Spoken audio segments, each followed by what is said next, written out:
Lake Ōhau residents have begun sifting through the debris of their damaged and destroyed homes in the wake of the devastating fire. The fire razed much of the village earlier this month, destroying or damaging half the properties and spreading across more than 5,500 hectares. Today, the Lake Ōhau Road has been reopened to the outskirts of the village, providing more access to nearby properties. Tess Brunton reports from Lake Ōhau. Driving towards Lake Ōhau village past tussock, farmland and even lush green trees. Scorched ground and blackened bushes serve as a reminder of the devastating fire. But it's not until you get close to the village that the full, terrible impact is revealed. Residents have been allowed to return to Lake Ōhau village to see if they can find anything, any of their possessions among the debris. But as you can see behind me with this burnt out car, some won't be finding very much. It was the first day media were allowed to walk through the village and see the extent of the damage.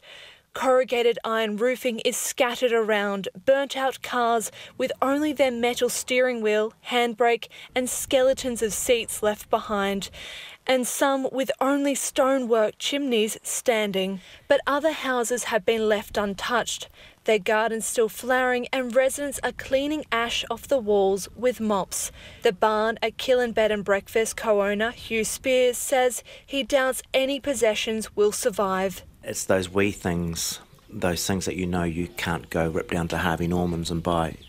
Your great-great-grandmother's school journal, or your mum's wedding dress, you can't whip down to the bridal frock and get another one of those, or your great-great-granddad's rifle that was sitting on the mantelpiece, or it's just those things. But on reflection of those things, those possessions, those memories, I remind myself that we're awesomely lucky that we have everybody around us. He's been working through insurance papers before he could return to his property for a managed visit today. It's all gone, there's nothing. It doesn't even look like there's a complete cup and saucer there or anything like that. And remember, this was a bed and breakfast, and quite a busy bed and breakfast. And we served breakfast, dinner and afternoon teas on fine china and silver teapots. You know, it was quite the high country high tea. Last week, they managed to find their pet lamb and cat days after they fled the fire. It must have been so hot. I've got no idea how those wee animals survived. The heat just has melted glass like plastic. Anyway, we've got the gear, we've got the rakes, and we're going to, hopefully, as soon as our insurance has released the property to us, and the guys have come in to just take away some of the structures. There's no structure, but there is quite a lot of iron in the way that we can get into, start having a sort of archaeological dig. Recovery manager Lachelle Guyon took media on their first walk through of the village. I don't think you can come here and see this without having a level of emotion. What strikes me every time I come here is how remarkable this community is, that everybody made it out. I mean, I look at this and I cannot imagine what it must have been like for the people that were in here. You can tell that the heat and the force of the fire must have been absolutely ferocious. Not long after we drove in, the wind started to pick up, rattling the iron.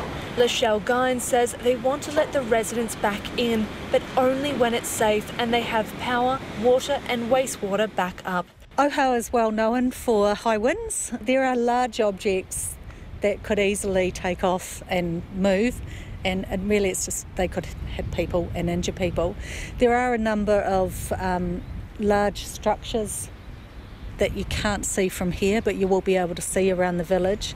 Some of those look like nothing's holding them up really. So if you were in a house that's habitable right beside that structure, that wouldn't be safe, so we couldn't open that up. Waitaki District Mayor Gary Kirchett says so far the plan for the central government's $100,000 is to ease the rates burden for residents.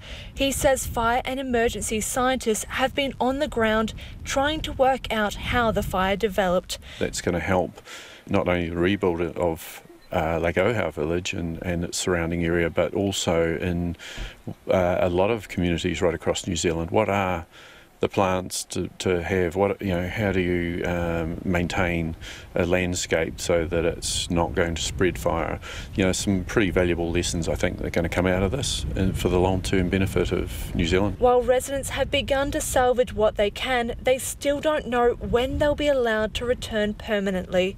In Lake Ōhau for Checkpoint, Tess Brunton, TNA.